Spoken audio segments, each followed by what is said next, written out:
నమస్తే, welcome to special focus. నేను సునీల్. 4 ఏళ్లుగా సాగుతున్న యుద్ధం, మూడో ప్రపంచ యుద్ధ భయాలను క్రియేట్ చేసిన యుద్ధం, 2 దేశాలు, ఒక్కరి మధ్యవర్తిత్వం, రష్యా యుక్రెయిన్ వార్ లెక్కలివి. ఆగినట్లే అనిపించింది. అంతకు మించిన విధ్వంసం జరుగుతోంది. ప్రతిసారి శాంతి చర్చలు మొదలుపెట్టినా ఫలితం లేకుండా పోయింది. కట్ చేస్తే యుక్రెయిన్పై రష్యా మరింత దూకుడు పెంచింది. ఇప్పుడు తమ దేశ గగనతలంలో రష్యా డ్రోన్లు ఎగిరాయంటూ నాటో దేశాలు చేస్తున్న ఆరోపణలు మరిన్ని భయాలను క్రియేట్ చేస్తున్నాయి. ఇంతకీ ఏం జరుగుతోంది? పుతిన్ ఆలోచన ఏంటి? యుద్ధం క్రమంగా విస్తరిస్తోందా?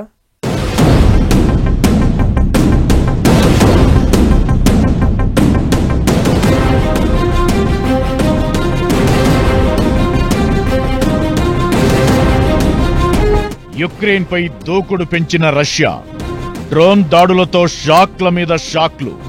ఇక శాంతి చర్చలు లేవని పుతిన్ ప్రకటన.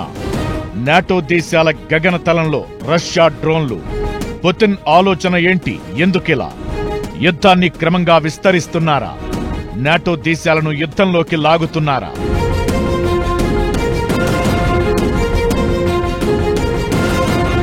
రష్యా యుక్రెయిన్ యుద్ధం జరుగుతోంది 2 దేశాల మధ్య అయిన ప్రపంచ రాజకీయ పరిణామాలు ఆర్థిక పరిస్థితులను మార్చేసింది. అమెరికా అధ్యక్షుడు ట్రంప్ యుద్ధాన్ని ముగించేందుకు ప్రయత్నాలు చేస్తున్నా అవి పెద్ద సక్సెస్ కావడం లేదు. యుక్రెయిన్ మీద దాడులను ముమ్మరం చేసిన పుతిన్ శాంతి చర్చలను తాత్కాలికంగా నిలిపేస్తున్నట్లు ప్రకటించారు. ఆగస్టు 15న అలస్కాలో ట్రంప్ పుతిన్ భేటీ తరువాత ఈ నిర్ణయం తీసుకుంది రష్యా. ఇది యుద్ధ ప్రాంగణంలో కొత్త ఉద్రిక్తతను క్రియేట్ చేసింది. ట్రంప్ భరోసా ఇచ్చిన శాంతి మార్గాలు ఇప్పుడు ప్రశ్నార్థకంగా మారాయి. అలస్కా సమావేశం తరువాత యుక్రెయిన్ పై రష్యా దాడులను పెంచింది. 2022లో యుద్ధం మొదలైనప్పటి నుంచి ఇస్తాంబుల్, సౌదీ అరేబియాలో చర్చలు జరిగాయి. అవి కూడా పెద్దగా సక్సెస్ కాలేదు. ఇప్పుడు ట్రంప్ మొదలుపెట్టిన చర్చలు కూడా ఆపేసింది రష్యా. భవిష్యత్తులో చర్చలు మళ్లీ ప్రారంభమయ్యే అవకాశాలు చాలా తక్కువగా కనిపిస్తున్నాయి. ఇలాంటి పరిస్థితుల్లో ఆసక్తికర పరిణామం చోటు చేసుకుంది. తమ దేశాల గగనతలంపై రష్యా డ్రోన్లు తిరిగాయంటూ నాటో దేశాలు వరుసగా విమర్శలు చేయడంతో యుద్ధం భయంకరమైన మలుపు తిరగబోతోందా అనే భయాలను క్రియేట్ చేస్తోంది. రష్యా డ్రోన్ తమ గగనతలంలోకి వచ్చి నిబంధనలను ఉల్లంఘించిందని రొమేనియా దేశం తెలిపింది. ఇలాంటి చొరబాటు జరిగినట్లు రిపోర్ట్ చేసిన 2వ నాటో దేశం రొమేనియా. అంతకుముందు పోలాండ్ కూడా తమ దేశంపై రష్యా డ్రోన్లు చక్కర్లు కొట్టినట్లు రిపోర్ట్ చేసింది. యుక్రెయిన్ పై రష్యా చేసిన దాడిని తమ దేశ యుద్ధ విమానాలు అబ్జర్వ్ చేస్తున్న టైంలో యుక్రెయిన్ దక్షిణ సరిహద్దుకు సమీపంలో ఒక డ్రోన్ను గుర్తించినట్లు రొమేనియా దేశ రక్షణ మంత్రిత్వ శాఖ తెలిపింది. ఇదే ఇప్పుడు హాట్ టాపిక్ అవుతోంది. దీనిపై యుక్రెయిన్ అధ్యక్షుడు జెలెన్స్కీ స్ట్రాంగ్ గా రియాక్ట్ అయ్యారు. ఈ చొరబాటు పొరపాటున జరిగింది కాదని, రష్యా యుద్ధాన్ని విస్తరించనుందని స్పష్టంగా తెలుస్తుందని సంచలన కామెంట్లు చేశారు. అయితే రొమేనియా ఆరోపణలపై రష్యా నుంచి ఇప్పటికీ ఎలాంటి స్పందన రాలేదు. రష్యా డ్రోన్ల సంచారంపై పోలాండ్ ప్రకటన చేసిన వారం రోజుల గ్యాప్ లో రొమేనియా కూడా అలాంటి ఆరోపణలు చేయడం హాట్ టాపిక్ గా మారింది.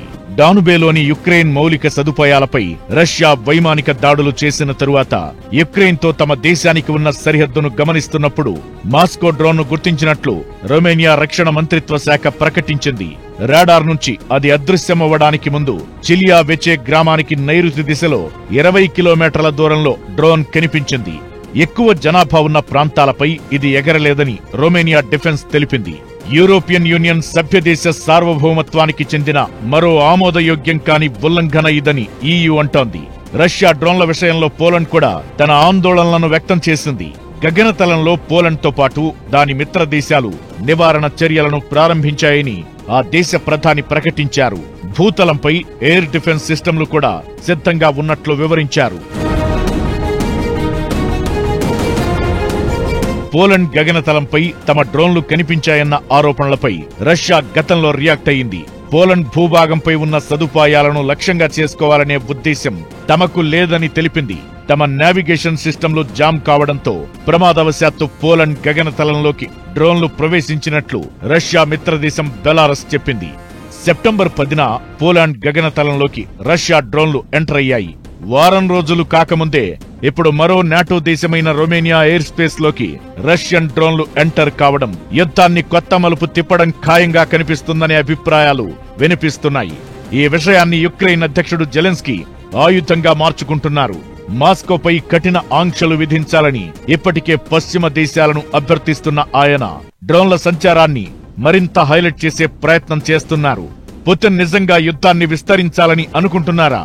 అదే నిజమైతే నాటో దేశాలను యుద్ధంలోకి లాగితే జరగబోయే పరిణామాలేంటంటూ ప్రపంచ దేశాలన్నీ టెన్షన్ పడుతున్న పరిస్థితి కనిపిస్తోంది. ఒకదాని తర్వాత ఒకటి రెండు దేశాలు ఇప్పుడు రష్యాపై సంచలన ఆరోపణలు గుప్పించాయి. మరోవైపు ఇది పొరపాటు కాదంటూ జెలెన్స్కీ అంటున్నాడు. దీంతో అసలేం జరుగుతోందనే చర్చ వినిపిస్తోంది. నిజంగా నాటోతో రష్యా యుద్ధం చేయాల్సి వస్తే పరిస్థితులు ఎలా మారే ఛాన్స్ ఉంది? అప్పుడు మూడో ప్రపంచ యుద్ధం ఖాయమా? అసలు నాటో ఏంటి? ఆ కూటమికి సంబంధించి ఆర్టికల్ 5 పై ఇప్పుడెందుకు చర్చ జరుగుతోంది? నాటోతో యుద్ధం చేయాల్సి వస్తే పరిస్థితి ఏంటి? నాటోతో వైరం మూడో ప్రపంచ యుద్ధ సంకేతమా? అసలేంటి నాటో? రష్యాతో విభేదాలేంటి? నాటో ఆర్టికల్ 5 గురించి ఇప్పుడెందుకు చర్చ? రష్యా యుక్రెయిన్ యుద్ధం ఏ టర్న్ తీసుకోనుంది? నిన్న పోలాండ్, ఇప్పుడు రొమేనియా. రెండు దేశాల ఆరోపణలతో ఇప్పుడు ప్రపంచవ్యాప్తంగా కొత్త భయాలు కనిపిస్తున్నాయి. యుక్రెయిన్ అధ్యక్షుడు జెలెన్స్కీ మాటలు భయాన్ని రెట్టింపు చేస్తున్నట్లు కనిపిస్తోంది. పోలాండ్ ప్రధాని డొనాల్డ్ టస్క్ రష్యా విషయంలో సీరియస్ కామెంట్లు చేశారు. ఆర్టికల్ 5 విషయాన్ని పదే పదే ప్రస్తావిస్తున్నారు.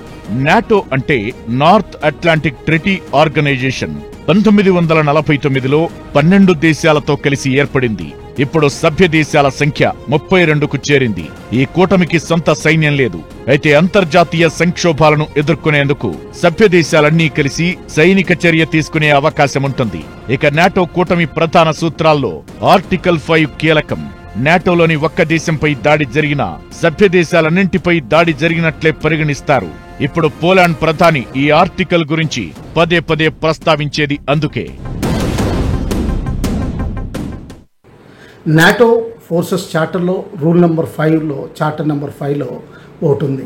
అదేంటంటే ఒకవేళ ఏ నాటో దేశం పైన అయినా సరే దాడి జరిగితే మొత్తం 32 నాటో దేశాలు కలిపి వాటి మీదకి యుద్ధం వచ్చినట్టు డిక్లేర్ చేసి వాళ్ళు ఎవరి మీద అయితే అటాక్ జరిగిందో వాళ్ళు సహాయానికి వస్తారు. ఈ పోలాండ్ రొమేనియా మీద జరుగుతున్నది ఏంటంటే కేవలం టెస్టింగ్ ఆఫ్ వాటర్స్ అనుకోవాలి. నాటోలో ముందుగా Belgium, Canada, Denmark, France, Iceland, Italy, Luxembourg, Netherlands, Norway, Portugal, UK, US సభ్య దేశాలుగా చేరాయి.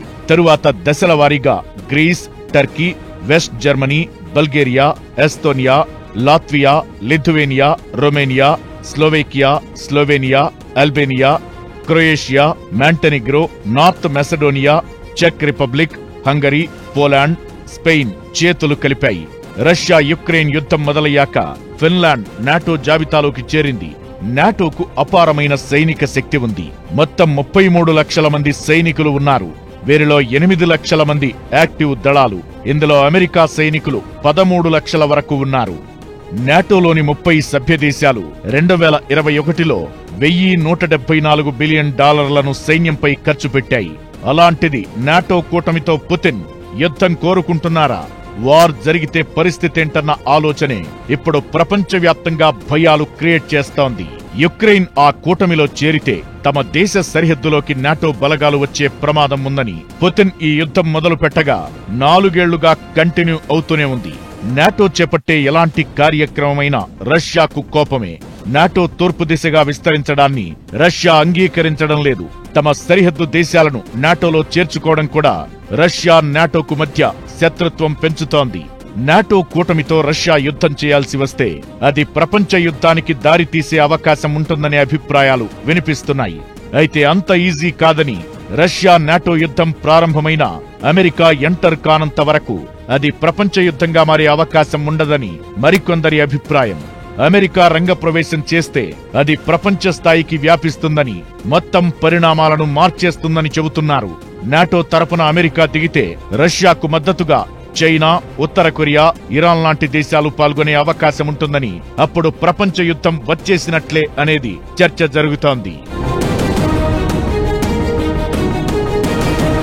నాటో కూటమితో కంపేర్ చేస్తే రష్యా బలం అన్ని రకాలుగా చాలా తక్కువ. నాటో దేశంపై రష్యా దాడి చేస్తే అది ప్రపంచ యుద్ధానికి దారితీసే అవకాశం ఉంటుంది. అయితే అది నాటో ప్రతిస్పందన, మిత్ర దేశాలు పాల్గొనడం, అణు రిస్కులపై ఆధారపడి ఉంటుంది. ప్రస్తుతం రష్యా దాడి చేసే అవకాశం తక్కువగా ఉంది. అయితే అదే సమయంలో యూరోప్ మాత్రం సిద్ధంగా కనిపిస్తోంది. పోలాండ్లో యుద్ధ విమానాలు పొరపాటుగానే వచ్చాయని రష్యా క్లారిటీ ఇచ్చింది. ఇప్పుడు రొమేనియా విషయంలో ఎలా రియాక్ట్ అవుతుందన్నది హాట్ టాపిక్ గా మారింది. ఏమైనా నాటో రష్యా మధ్య యుద్ధం జరిగితే అనే ఆలోచనే ఇప్పుడు ప్రపంచాన్ని భయపెడుతోంది.